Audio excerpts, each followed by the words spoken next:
तर आज आपण अगदी साध्या सोप्या पद्धतीने गुळाची चिक्की करणार आहोत. तर चिक्की बनवण्यासाठी आपण शेंगादाणे भाजून घेणार आहोत. भाजून घेतलेले शेंगादाणे आपण पॅनमध्ये काढून घेऊ. चिक्कीसाठी लागणारा गूळ असं बारीक चिरून घेऊयात. कढईत गूळ गरम करायला टाकला आहे. अगदी किंचित असं पाणी. गूळ वितळेपर्यंत असं हलवत राहायचं. शेंगादाण्याची साल काढून घ्यायची.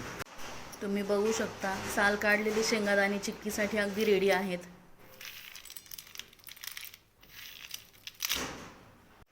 पाक तयार होतोय आपला. अजून चिक्की पसरवण्यासाठी ताटाला तूप लावून घेऊयात.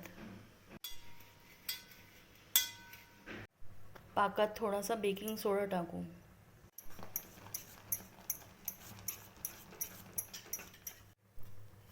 शेंगादाणे टाकून मिक्स करून घेऊयात. आवडीनुसार थोडे तीळ पसरवले तरी चालतील. तुम्ही बघू शकता आपली अशी गुळाची सुंदर अशी चिक्की बनवून रेडी आहे. बघा. तर आपली गुळाची चिक्की तुम्हाला कशी वाटली?